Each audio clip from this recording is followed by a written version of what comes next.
What's up, guys?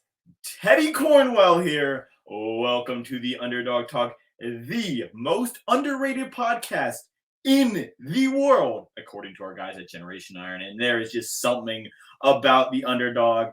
But today, we have the big bad wolf on the podcast and an absolute beast on the Underdog Talk. But before we get into this interview, you know I have to give this man a proper Underdog Talk introduction. Hailing from Soviet Union, today's guest is known for his small waist and big outer quad sweep. He received fourth place in 2015 Mr. O and was the 2014 Arnold Classic champion. A man who once said the legendary line, "I am not done yet." I'm proud and honored to present the big bad wolf himself, the one, the only, Mr. Dennis Wolf. What is up, sir? How you doing today?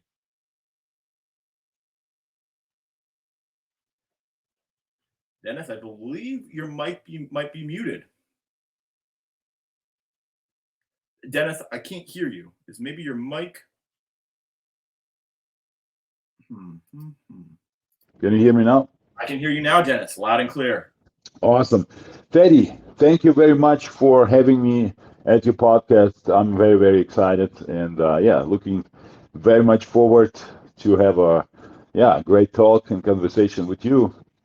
Amen. Hey, that's what we're hearing now, Dennis. Before we even get into this interview, I just have to say, you posted an Instagram video a few days ago of the extreme the human body can, do.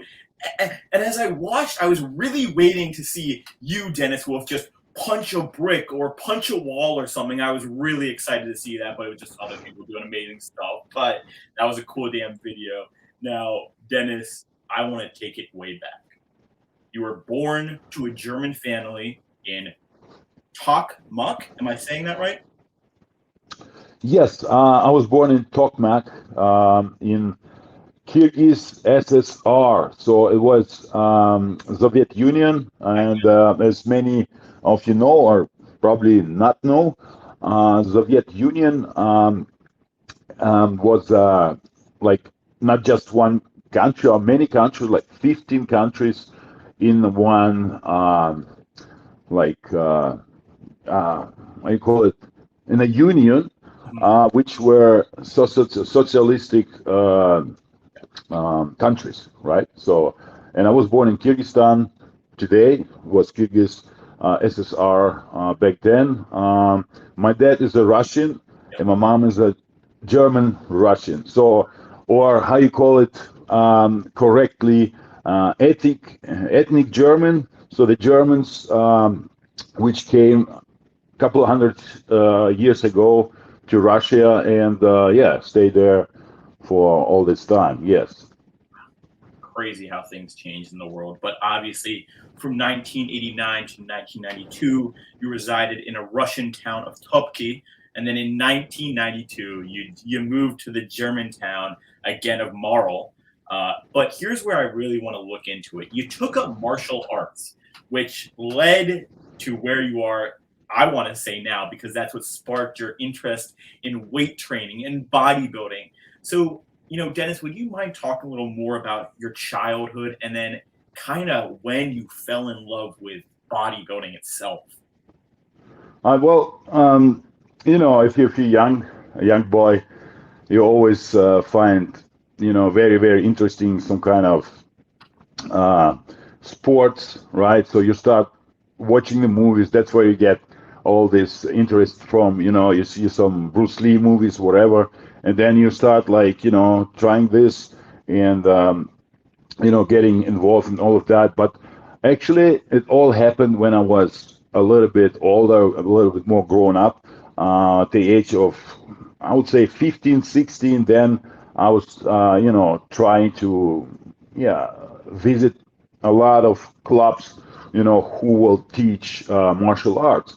So I was kind of not holding on for a long time in each club, so I was like checking there and then out. And I think I was not that seriously involved in that, but it gave me, yeah, kind of more time to choose from other sports. So I was in basketball. I started playing basketball back then in Kyrgyzstan. And then when I came to Germany, I had already different interests. So that's where I started, getting involved in martial arts a little bit, and then started, trying to play soccer or football. And I got to say, soccer was nothing for me. So I was like, feeling I would have two left legs, So it was not. So that was a good thing. So I was maybe a couple days there, and I realized, no, man, it's not for me. And actually, I started lifting some dumbbells. My dad always had dumbbells at home or barbells. So and I was, yeah, training for myself, just trying to kind of, yeah, look a little bit better, get some abs, so you could see it, especially if you were, like going on a vacation to Spain. I was like 17 years old. It was my first vacation, and that's where I actually started training more and more, right? So I was understanding already, that my body is changing, month for month, and the apps were coming out. So all of that got me into bodybuilding more and more. So um, then I decided, I was about 19 years old, to make a membership in the gym, with my buddy. And yeah, we went there, trained for 3 weeks, and my body wasn't that excited anymore. So, I was doing that again by myself. And that was a good thing. Then I got to know a lot of people.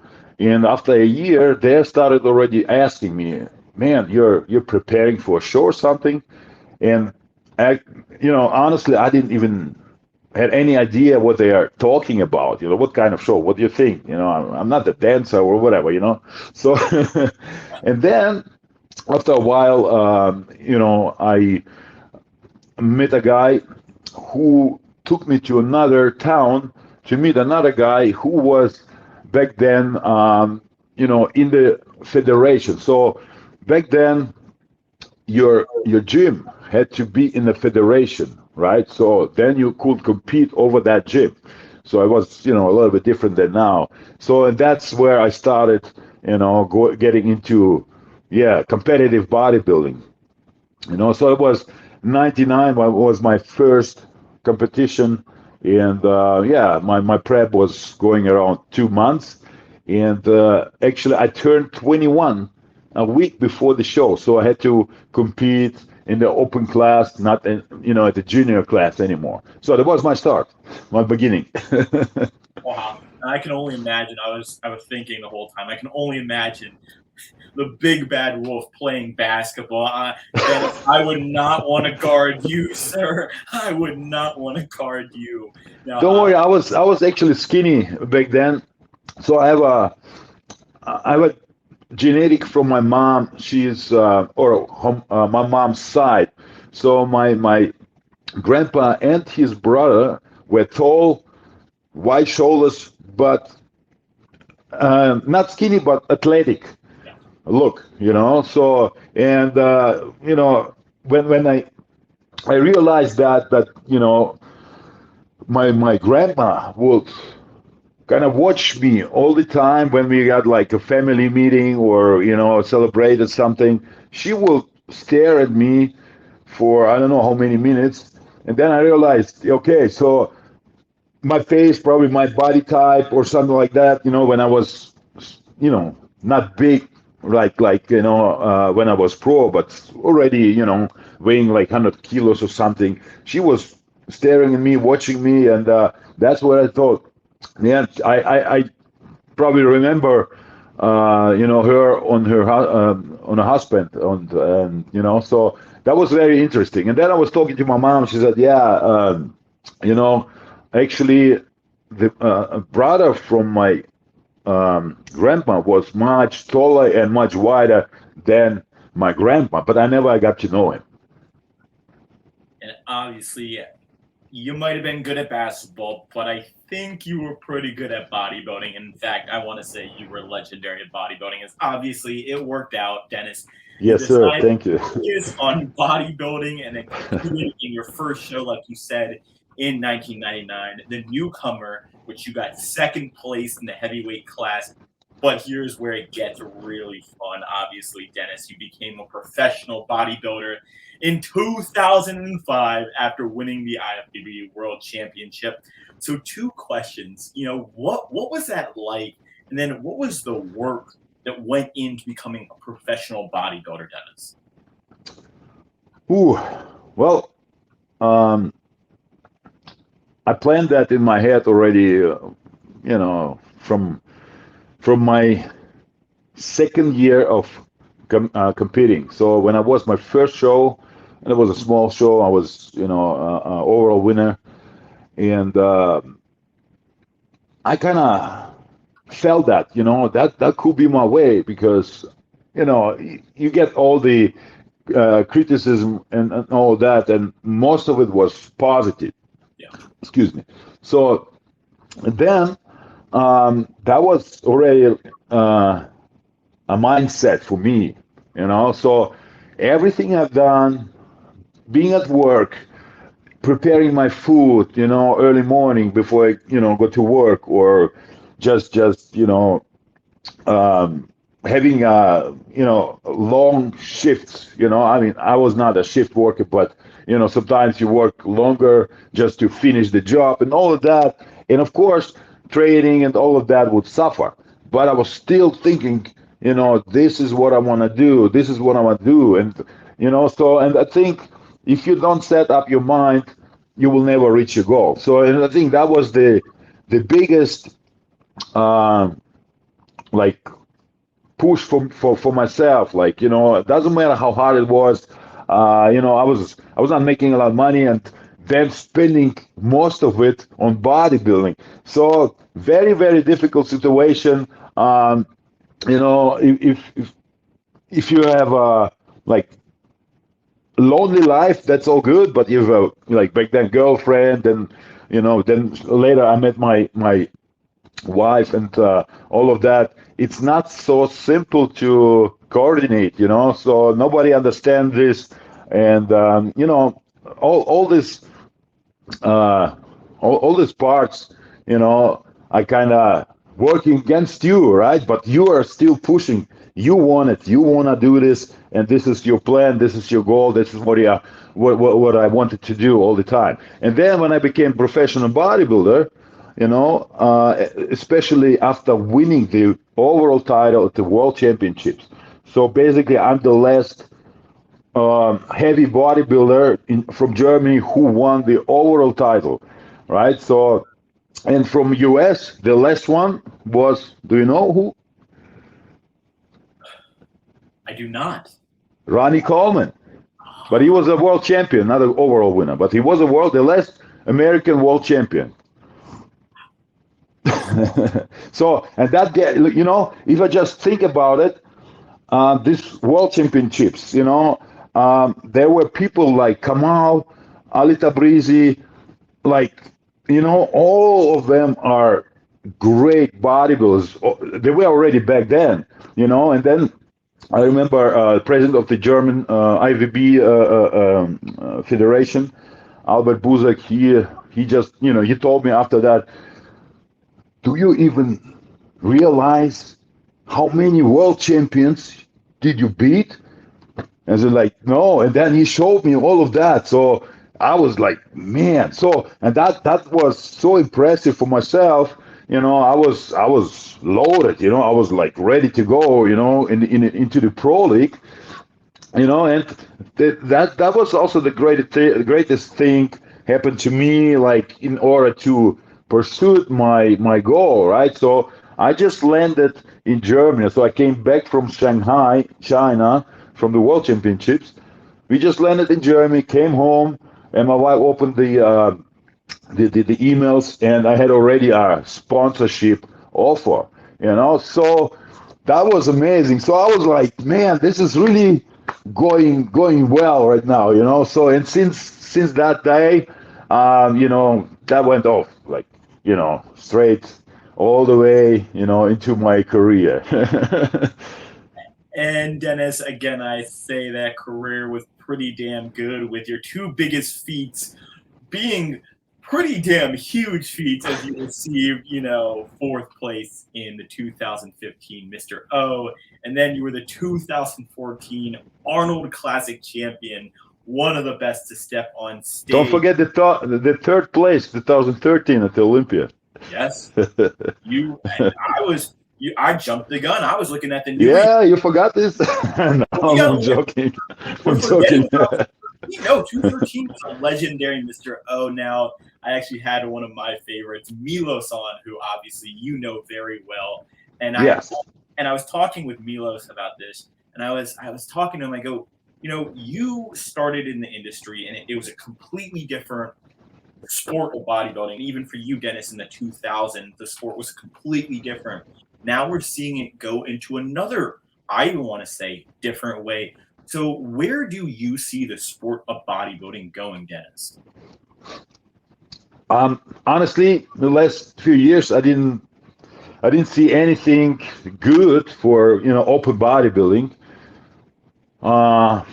because not so many athletes are you know not getting good or so, right? So we had not, actually, like three or four people from the old school, like when I was still competing, like Bonek, Winkler, they were dominant, right? So in the past, right, when I got the injury and stopped competing, so they were dominant.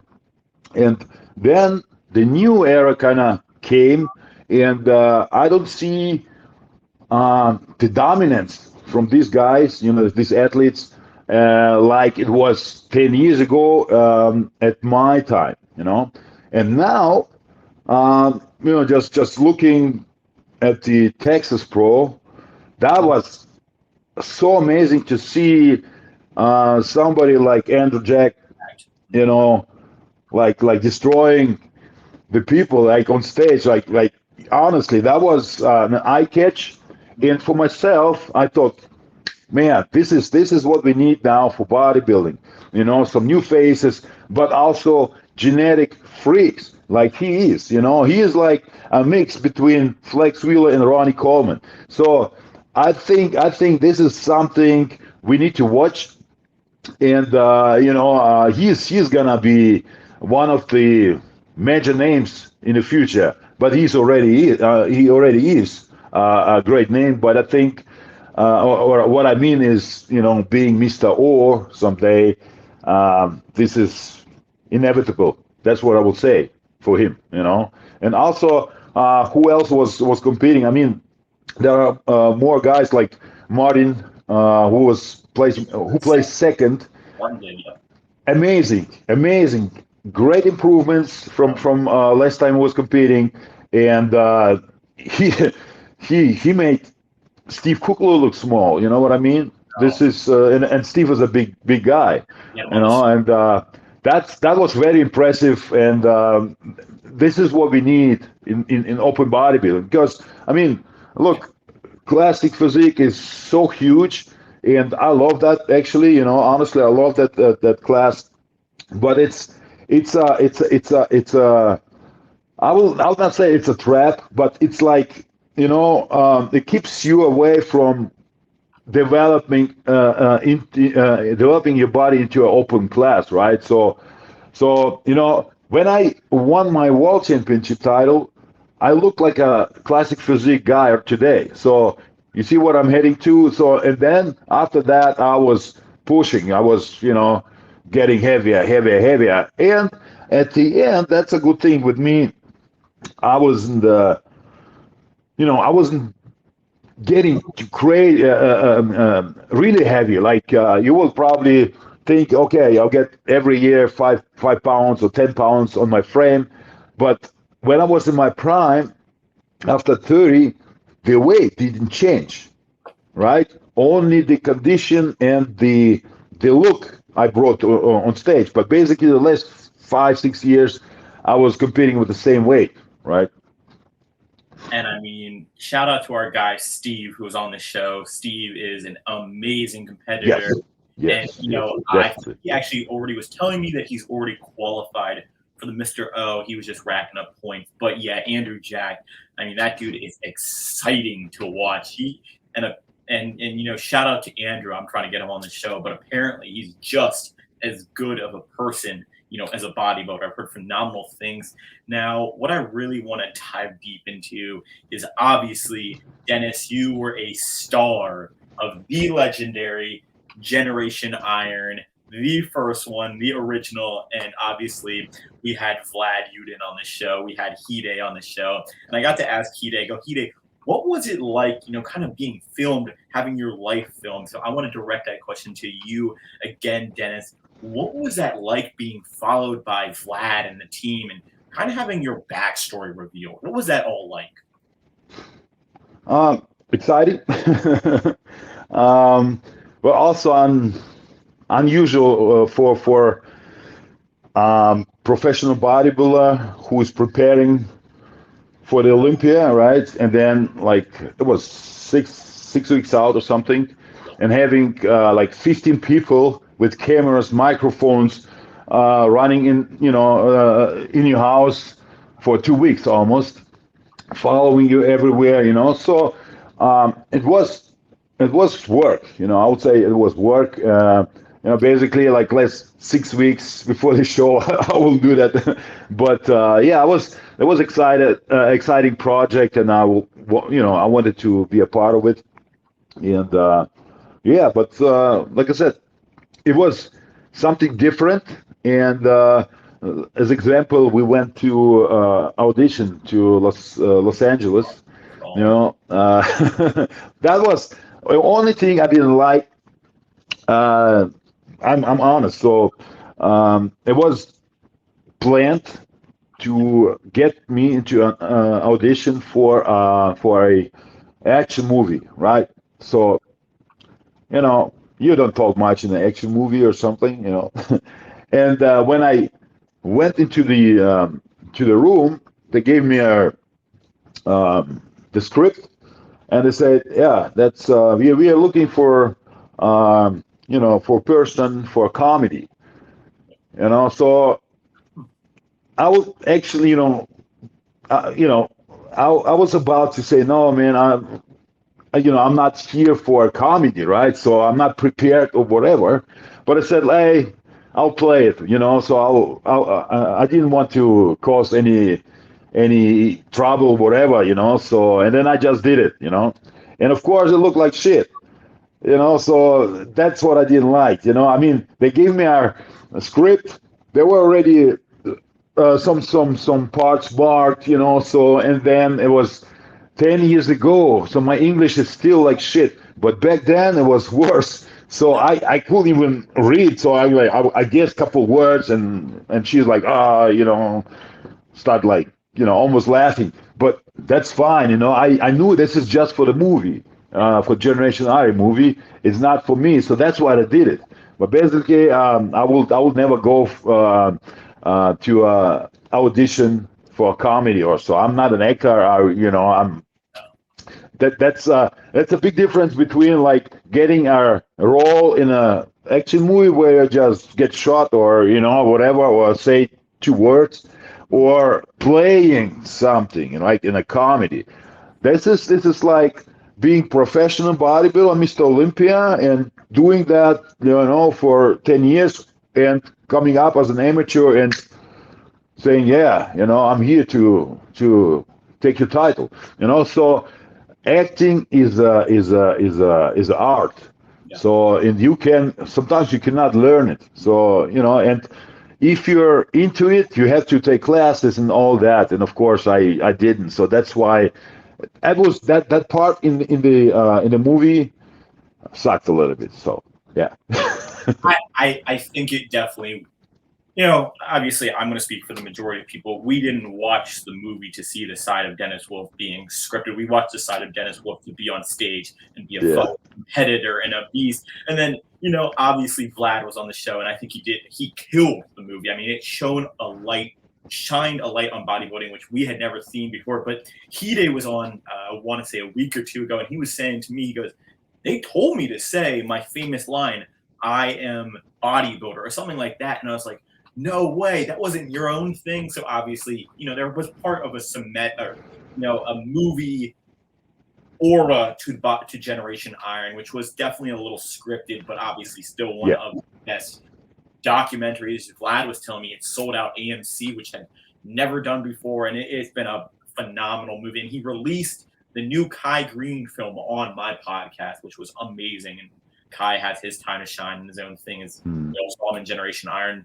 and definitely an interesting character. I'm excited to see that. But Dennis, I finally want to end this interview with you've really seen it and done it all in the bodybuilding and fitness industry. I mean, now what I like about the show is it gives the chance for legends, top athletes, top influencers to give their advice to people who might be starting their fitness journey. So Dennis, what is your biggest tip for someone who is just looking to start their fitness journey like you once were, sir? Right. At the beginning, you don't know. You have all your tools to be a bodybuilder or professional bodybuilder. So you will never know until you start actually doing something.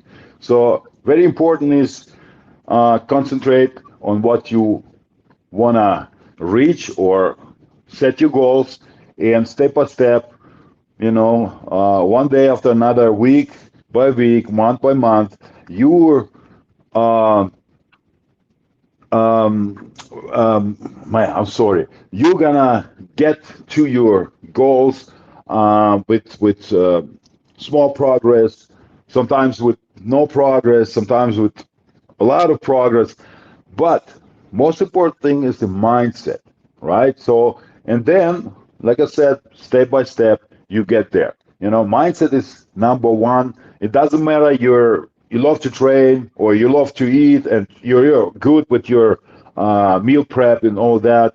But if you don't set your goals, you will never reach them. So this is basically the easiest part of it, and how to and where to start with. So the beginning is everything, though, and everything has a beginning. So like I said, I couldn't just kind of pick it. Oh, I want to be a professional bodybuilder and then go to the gym. So it develops itself, right? So like I said, step by step. And then if you realize, wow, I have the genetic for that, I look good, then you start with this first competition, and then you just develop yourself to the next level. So everything is step by step, one step after another. So yeah.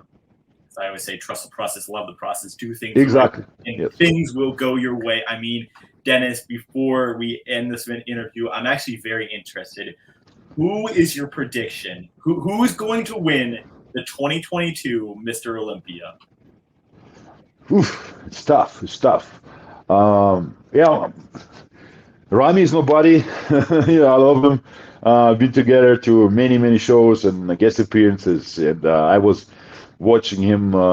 Became a professional bodybuilder. I still remember times when he was like working as a trainer in Kuwait. So this is just amazing how life can change in just a few years when you work hard and you know your way, right? So, man, of course I'm rooting for Rami, but there are another names which could be in the mix. I will not say like who is gonna win. I'm not gonna say the prediction who is gonna win, but I think that top three will be Big Ramy, Hadi Chupan, and man, it's hard. I would say Nick Walker, right? But it's all it can change, right? It all can change. I mean, there we are out like 16 weeks, 17 weeks out. I mean, we're gonna see how the athletes are progressing during the prep, And I mean, Nick Walker built so much muscle in that short amount of time, and I'm just excited to see what he's bringing to the stage. I'm not saying he is the best and then the most beautiful. He has the most beautiful physique. That's it's not true, of course, but he is um, he's a he's a mass monster, and I always like if I comment on his post, I always say he's a dinosaur. So, and this is what excites me, to see him in shape next to the other guys who have a better physique, better flow, better um, separations, all that. So I'm only excited to see the best guys like fighting it out, and of course, like Andrew Jack moving up. So I think he's gonna be an eye catcher, anyways. And then Derek Lunsford. And I don't think. Ah man, this guy is just also a freak. And then when he is in the open, that's also a very very interesting picture. What we're gonna see. I mean, I think it's gonna be more excited than last year because that's a lot of new guys coming into the mix, and yeah, that's what makes Olympia so interesting this year. Yes, and as our guy Sean Ray, who was on the show, Sean goes, this might be one of the best Mr. Olympias ever, not just because we're having a crazy new kind of change of guard, but also the venue. Apparently, Sean Ray was just raving how this new venue is phenomenal. So I'm excited to see. And yes, there's going to be some good damn Olympians this year, guys. But Dennis, sir, it has been one of the biggest honors and privileges to be able to talk with the big bad wolf. Now, before we go, is there anything you want to plug? Where can we find your content, sir? What is your trifecta meals code? The floor is yours, sir. All right, thank you very much, guys, for the support. For over so many years, and yeah, if you want to check out my website to get the new shirts, it's denniswolfstore.com, and of course, all of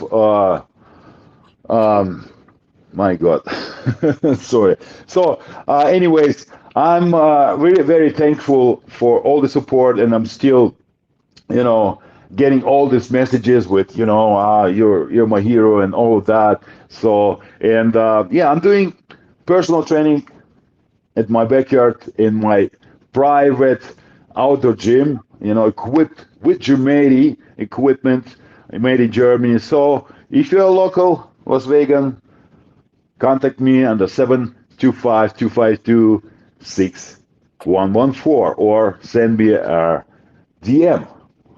And you can find me on Instagram, Dennis Big Bad Wolf. Very much easy. And yeah, thank you very much again. And I appreciate all of your support, guys. First person to get a big bad wolf shirt, send me a screenshot. I'll send you a box full of supplements and goodies, and as well as a signed autograph from one of the legendary guests that we've had. I mean, ladies and gentlemen, for the Awesome. last time, we are speaking with one of the best to do it, an inspiration, a hero, the big bad wolf. Watch out, Little Riding Hood. The one, only Dennis Wolf. Guys, please go check out his contents. Please go check out his highlights. I mean, one of the best physiques. Guys, don't forget to like, comment, and subscribe. Until next time, guys, Underdog